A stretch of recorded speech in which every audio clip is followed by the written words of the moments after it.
tó Ọlọ́run Elédùmarè ọba ògóògò ọba àjíkẹ́ ọba àjígẹ́ ọba afẹ́nifẹ́re ọba àjùwà pé agbẹnimọ́dẹ̀yìn afúnimọ́ṣèrègún ọba alógúnlọ́lá ní ìlẹ́yẹ ọ̀gbọ̀gbà tí gbára àdúgbò abọ́gbọ̀gbọ̀ tí fi yọmọ ẹ̀ nọ́ọ̀fì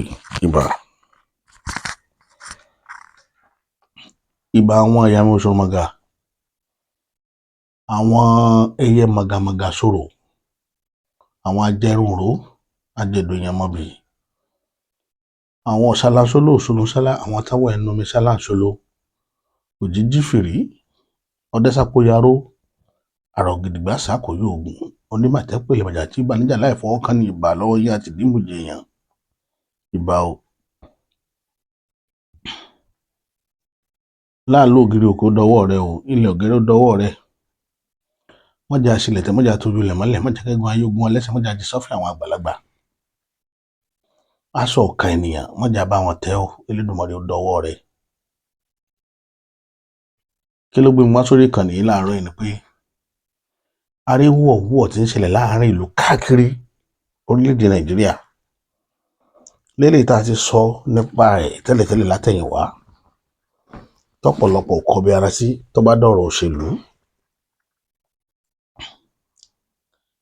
ẹ rí i pé ní ọdún yẹn àti ìmẹ́nubà ọ̀rọ̀ òṣèlú ṣùgbọ́n mẹ́nubà báyìí ojú ọjọ́ tẹ̀ ń wò yìí àyípadà ojú ọjọ́ tí ò ṣẹlẹ̀ rí ó ṣẹlẹ̀. mo ní mi ní mẹ́nubà ọ̀rọ̀ tó jọ mọ́ ọ̀rọ̀ ààrẹ orílẹ̀-èdè yìí mọ́ ṣùgbọ́n ṣàkún táwọn ò wọ́n ní tí ó bá dójú ṣúṣú fùrọ́ láti là. àwa tá a gbé ẹrù Yorùbá Nation dání a kú oríire ìjẹ́ kí wàá kú oríire lẹ́ẹ̀kan sí ẹ kú àfọmọnìyàn ṣe ẹ kú àfọkànsí ẹ kú àìgbàgbé ẹ dẹ̀ kú gbogbo ìgbà. kí ni gbogbo ìgbà tí mo sọ ni pé àìdákẹ́ àwọn bàbá wa mọ́nímọ́ní bàbá wa mọ̀yànmọ̀yàn wọ́n ní àìdúró níjó kódà kéèyàn máa ṣe báyìí ìjó náà ni kódà kéèyàn máa jẹ kó kà wọn tẹsẹ̀ mọ́lẹ̀ báyìí ìjó ni kéèyàn máa mérí ara àjò ni wà. so àdúpẹ́ fẹ́lẹ́dùà pé gbogbo ìgbìyànjú wa Ọlọ́run ọba òjò já sásán àìdákẹ́ wa kò já sásán. mo fi lè ṣe ìtanijí àti ìkíni kú oríire fún gbogbo àwa tí a gbẹ́rù òmìnira ilẹ̀ Yorùbá dání. tí a bá ń pàrọwà fáwọn èèyàn pé kínní bó ṣe fẹ́ rírè àwọn èèyàn nìrọ ni ṣùgbọ́n inú mi dùn gan pé àwọn èèyàn fọkàn sí.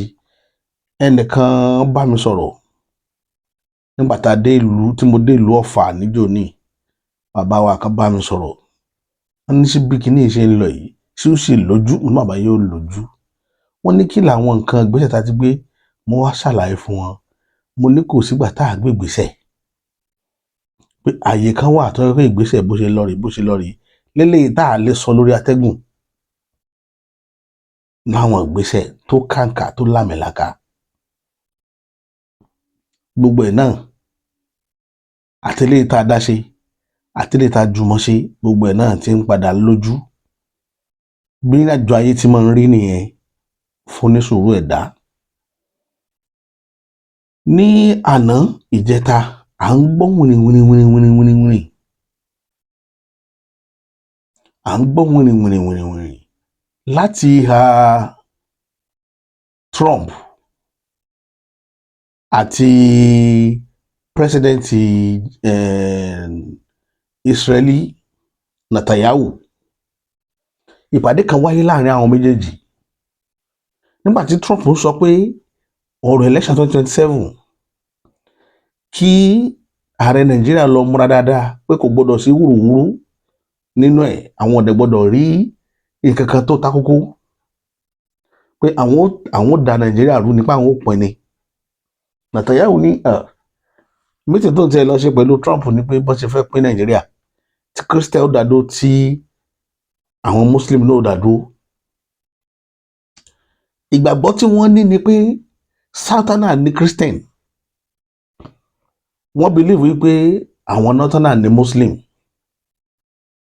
ṣẹ́tìrí kìíní ẹ̀ bó ṣe rí ó dẹ̀ ti máa ń ṣẹlẹ̀ nínú ayé táyé àwọn alágbára ayé bá fẹ́ settle àwọn nbìkan wọ́n ní káwọn kan máa jẹ́ bí North Korea káwọn kan máa jẹ́ bí South Korea North Sudan South Sudan bá jẹ́ pín gbogbo káàkiri ayé nìyẹn o sọlẹ́ máa gbọ́ Western Germany kìíní kan Germany wọ́n ti báyé ṣe lọ nìyẹn káàkiri àwa rí wípé parapara rẹ̀ pé èyí tí ó padà ṣẹlẹ̀ náà ni pé kí wọ́n sọ pé Northern Nigeria Southern Nigeria èrò yẹn lèmi àti ẹnìkan discuss lọ́wọ́ ṣíṣe tí máa bọ́ sọ̀rọ̀ láì báyìí mo kàn rí pásítọ̀ kan ni tó bẹ̀rẹ̀ sí ń sọ̀rọ̀ nípa ẹ̀ mo wá exactly bá a ṣe rò láàrin ara wa pé kìíní yẹn bó ṣe máa fẹ́ lọ nìyẹn géèmù yẹn táwọn máa pẹ́ Nàìjíríà Northern Nigeria Southern Nigeria ni ló máa bá dé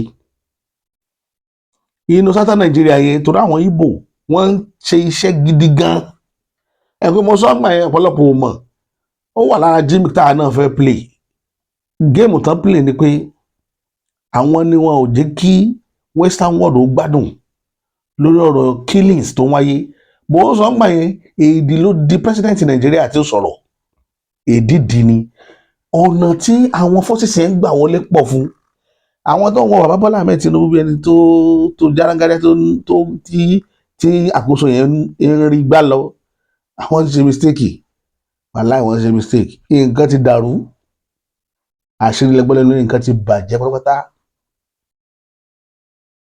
but tí ó bá wọ̀ kó work in favour Yorùbá òun lè retí Musa àtàdúrà tá a ṣe gbogbo rẹ̀ tó máa rìn sí báyìí gbogbo lẹ́kílẹ̀ tẹ́ bá wà àdúrà lẹ́fẹ́ ṣe ni o ìwúre ni o anything tó bá wù gbèsè bá fẹ́ gbé lórí development yìí ẹ̀jọ̀ nítorí tọ́lọ́run ọba eléyìí tí ó favour ilẹ̀ Yorùbá a mọ̀ pé yóò favour o ṣùgbọ́n bá ṣe máa tọ̀ bí yẹn ṣe máa jagun ni mo ṣe kọ yín yẹn torí ẹlòmíì ò mọ ogun jà ìgbà tẹ́ ẹ bá ń rìn nìkan tó bá ti ń rí sign pé ó fẹ́ click instead of kó continue lórí ibi tí kìnìyàn ti fẹ́ click ìgbà náà ni mo fà sẹ́yìn wíwá kì í ṣe tá a béèrè nu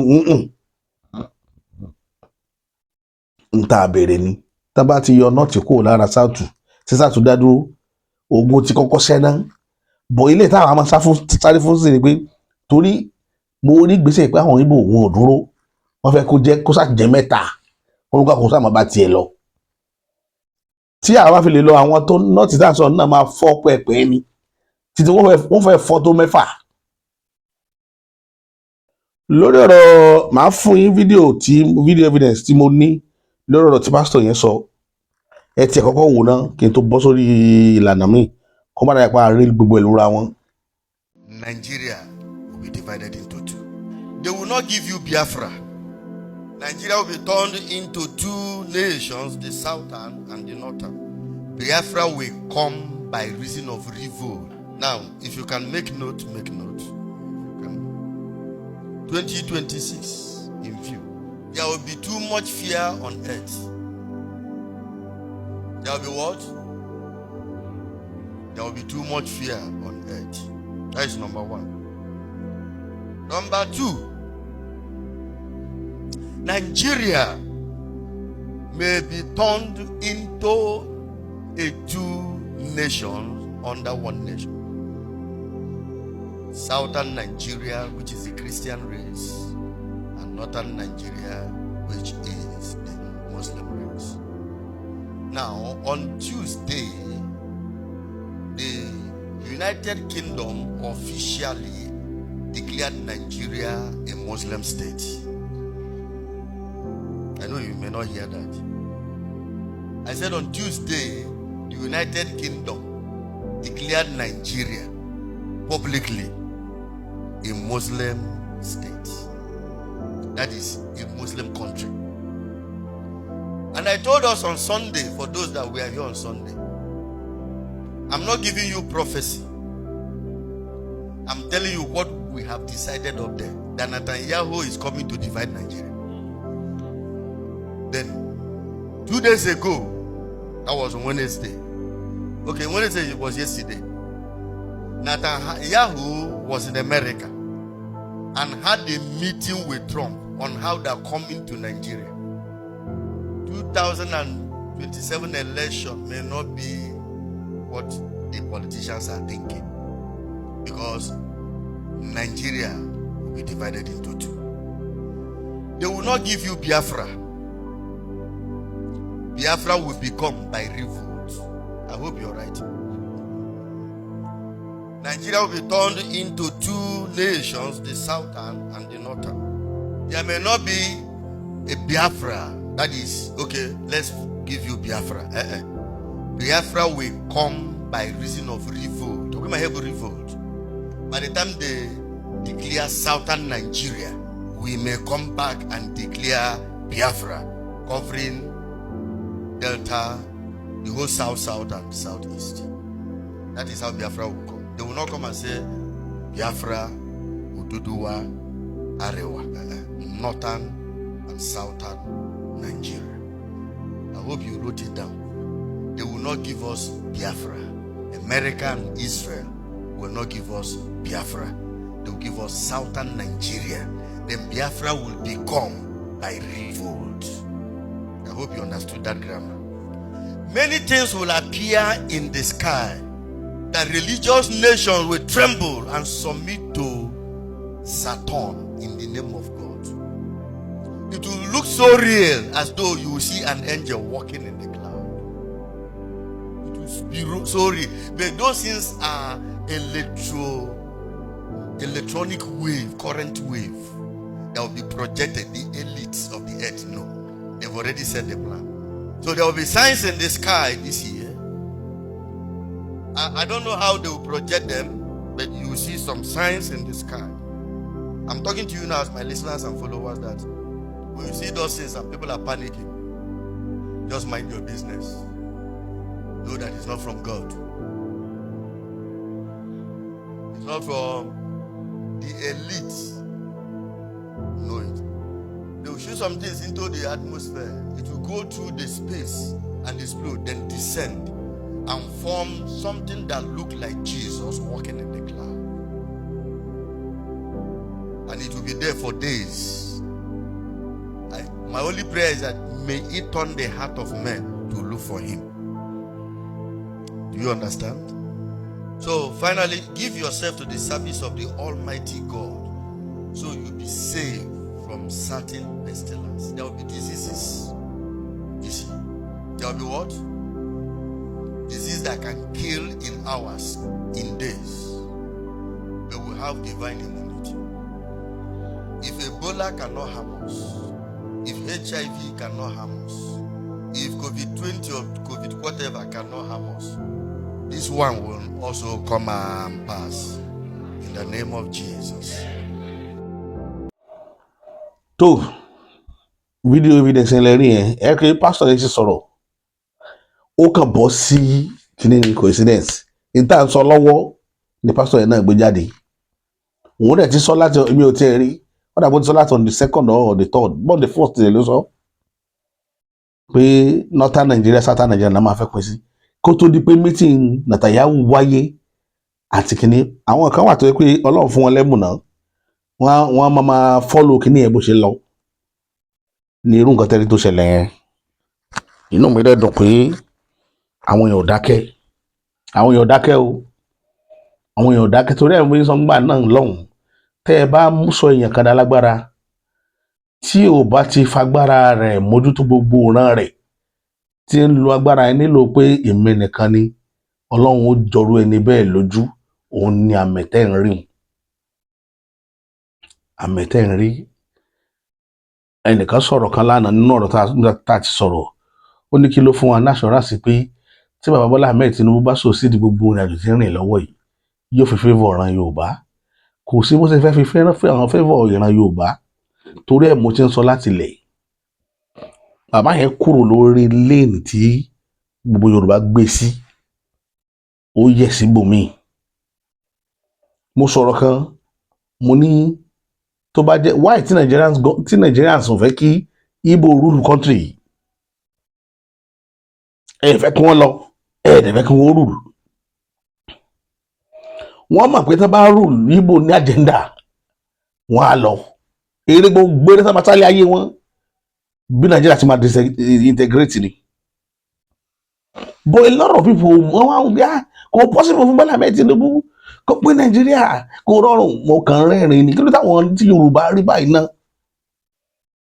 Why tí ìran Yorùbá rí bẹ́ẹ̀? Àwa ládàáfì jù ní gbogbo ẹ̀dá láyé. Bọ́lá ṣe fún wa ní ètò ẹ̀bùn tó a kì í tètè rí náà rí fújọ wa olóògbé wa nínú ogun tá a wà yìí. Nígbà tí à ń sọ̀rọ̀ pé Aláàfin ló sign agreement ti amalgamation wípé ó ṣe mistake. Iye tó òun rí gbà náà ni pé òun ń sọlá kò rí ọjọ́ iwájú. Aláàfin ò rí ọjọ́ iwájú. Ṣùgbọ́n mò ń sọlá lórí àwọn èèyàn mi kí nìyẹn máa ń wà nínú ẹ̀jẹ̀ Yorùbá ká fẹ́ sọlá lórí àwọn èèyàn wa ká fẹ́ tẹ àwọn èèyàn wa rì ká fẹ́ wà lókè káwọn èèyàn wa máa wà kẹlòmí ò bú sẹ́kún pé àṣọ ọmọ tòun náà lè dà báyìí láyé. Kí nìyẹn wà nínú ẹ̀jẹ̀ ó wà nínú ìrìnàjò kankan tọ́lọ́ bá fi lè fún ìran Yorùbá ní orílẹ̀-èdè ó wà nínú gan tá kọ́kọ́ lọ parẹ́ náà. Á kó àwọn èèyàn sí kíláàsì wọn wà á lẹ́kṣọ̀ wọn. Irú máìndì yẹn mindset yẹn kò gbọdọ̀ sínú èrò wa mọ́. Mindset pé kémi ó máa ṣe báyìí káwọn kan máa sunkún àbí kí wọ́n máa rábàbà. A gbọ́dọ̀ kọ́kọ́ mú kó nú ìrìn àjò wa. Tá a bá mú kó yóò dá wa padà sóko ẹrú. Yóò tún dá wa padà sóko ẹrú because àwọn èèyàn ò ní sinmi.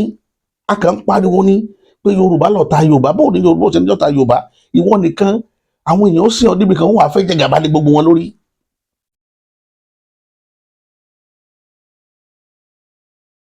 Ìwọ nìkan ọ̀dọ̀ rẹ àríyá lọ́jà ìwọ nìkan arọ́mọ rẹ ọ̀kan lọ́mọ ìwọ nìkan àríyáwó rẹ Aṣíwájú Oòduà ìwọ nìkan. Kò rí bẹ́ẹ̀ wọ́n à ń ṣe nǹkan bẹ́ẹ̀. Àwọn bàbá Awólọ́wọ̀ ní agbára láti sọra wọn di nǹkan nílẹ̀ Yorùbá ṣùgbọ́n wọ́n rò sọ́tún rò sósì.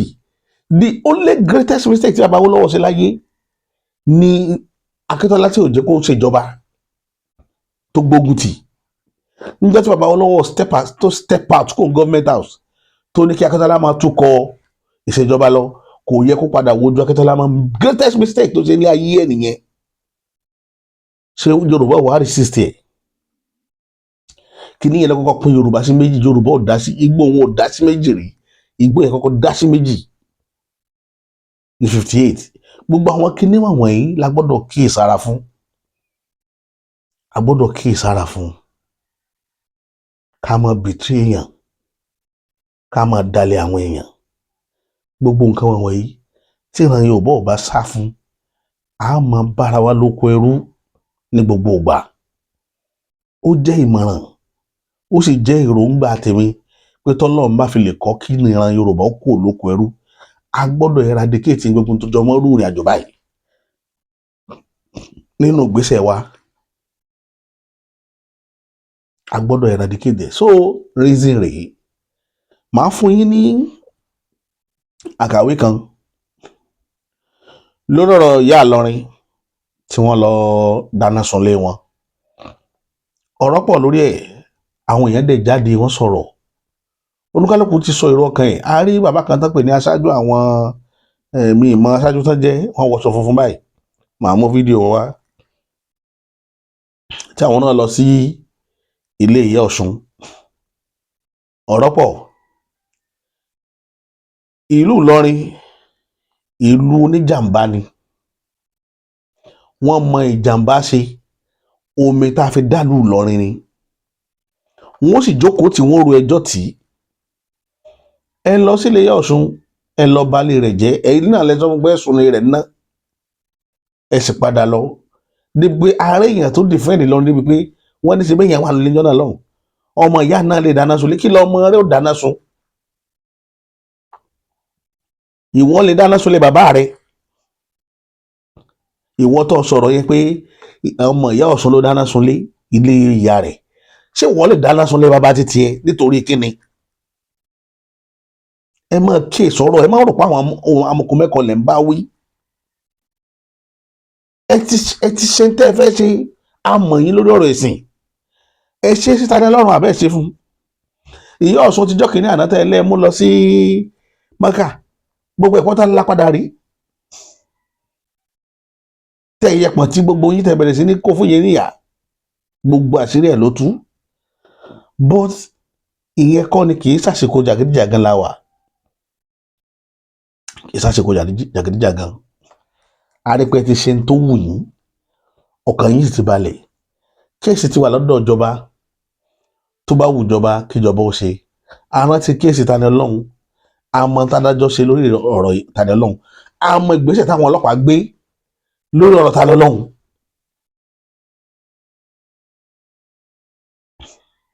gbogbo ẹ̀ ló wà ní àkọọ́lẹ̀ lọ́wọ́ wa àti ní sọnù nígbà táwọn èèyàn tó sunkún lọ bá lọ́ọ̀yà Fálànà àmọ́ ìgbésẹ̀ tẹ́ gbé lórí ọ̀rọ̀ Fálànà ìgbà tí wọ́n lọ bá Sowore àmọ́ ìgbésẹ̀ tẹ́ gbé lórí ọ̀rọ̀ Sowore gbogbo ẹ̀ pátá ló wà lọ́wọ́ wa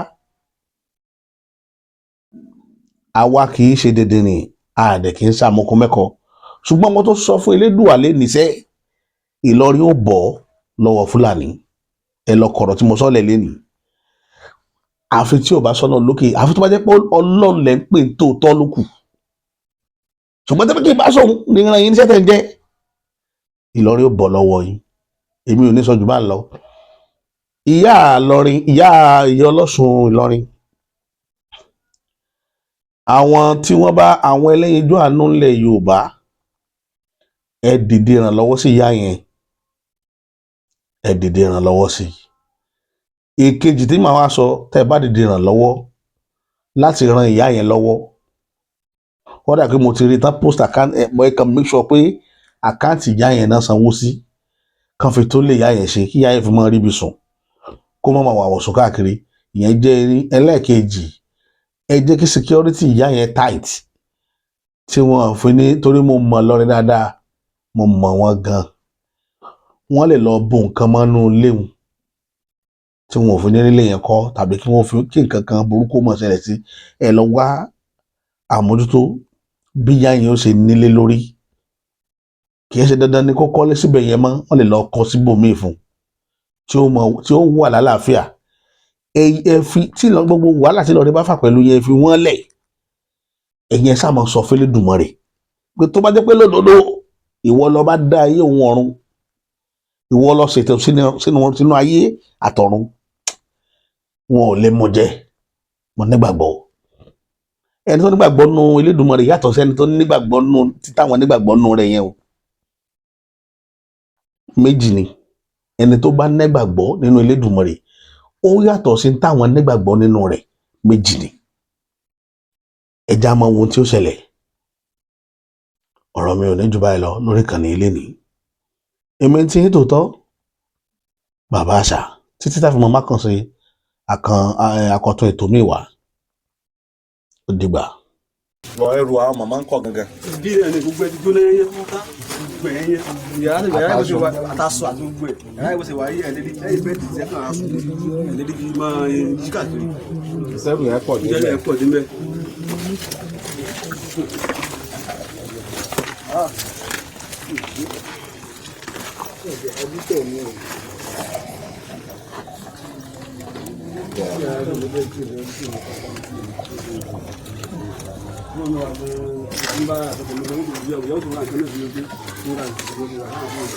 níbo nìyá lọ nígbà yẹn nígbà tí sẹ́ǹsẹ̀ lẹ̀. lórí náà wẹ̀ yẹn nígbà tí nǹkan ṣẹlẹ̀.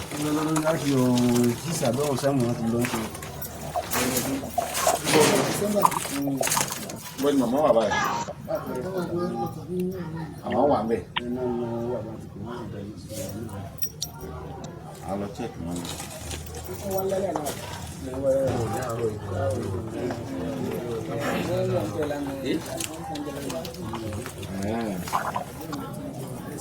mo sáà tí wọ́n pa abẹ náà ti fi ṣe fíìmù náà àbúrò àti ìta dúró náà nígbà yẹn náà.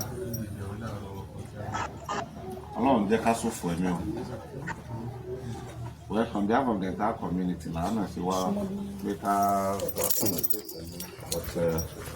but bàbá màmá sìn á lọ màmá ní ibẹ̀ òkè but tí wọ́n bá wá àwọn yìí ti wá ìmúlẹ̀ ní ti present in community